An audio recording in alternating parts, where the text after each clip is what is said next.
Okay, hello, Ramy. How are you? Hey Max, how's it going? Good. So I love the show. Absolutely love the season. To be perfectly honest, it's the best thing I've seen all year. I haven't laughed this hard in a very long time. Oh, So, congratulations. This was really great. oh, thank you. That's so kind. Yeah, and when you write episodes of the show, I've always wondered, the show has a lot of really great comedy, but also has a lot of thoughtful drama. And how does one find the right balance between comedy and drama?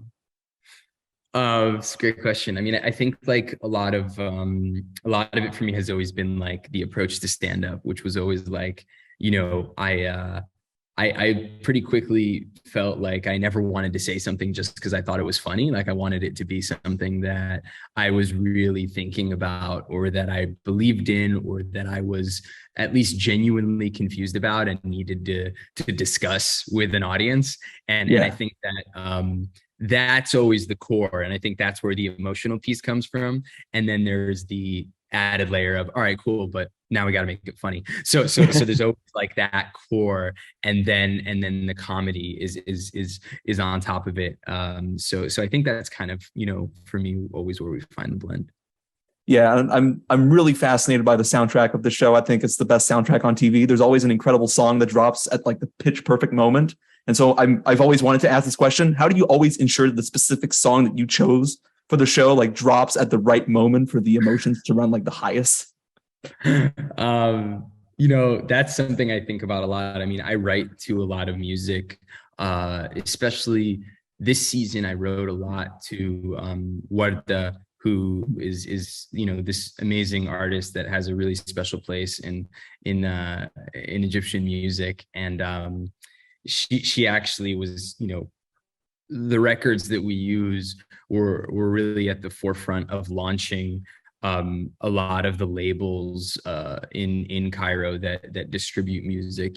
She's really kind of this influential person in the history of art in Egypt. And so I think like a lot of what we've done from the beginning is kind of dig through these archives of these sounds that in a way, feel really contemporary, but also feel really classic. And so this season more than ever though, I wrote with where the playing and feeling like, okay, like, oh, I want to do this montage to this song with my, with a Yeah, voiceover. yeah.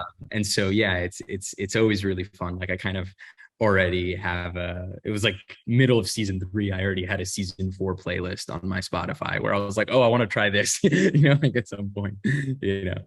Yeah, and this season it focuses a lot on Rami's family more than the character of Rami, and so I'm wondering how do you envision the individual episodes of the show as sort of an integral part to Rami's overarching story? Yeah, I mean, I think like, we in our first 2 seasons, we had a lot of solo character episodes that Yeah, laid the groundwork for this season. This season we didn't really do solo characters. We kind of yeah, like put family members together. It yeah, felt cool to kind of expand. And I think that, a lot of what we were tracking this year was, Rami, we dug a hole for him and he yeah, was kind of waiting around in that alone. And so it kind of felt natural that he would be separate from his family and friends. But we wanted to see what they were going through too. And I think the way the season ends, for the Rami character, I think we kind of feel like, oh, he might have a glimpse of what it might look like to kind of be rejoined with his higher self, because the show is always just splitting between the higher self and the lower self. And we're kind of watching everyone navigate that space. And I think by the end of the season, you kind of get this feeling of, oh, maybe he's kind of served his time in that place of you know, shame for what had happened before. yeah. So I could talk about the show for another hour or two, but I don't have any more time. So thank you so much for answering the questions that I had on the show. Congratulations once again. This is incredible. I cannot wait to watch it again. It was so Oh good. wow. Thank you, So Max. That means a lot. yeah. So I hope you have a great day, and hopefully I wish you all the Yeah, best for the success of the show. you too. Thanks, man. Bye bye.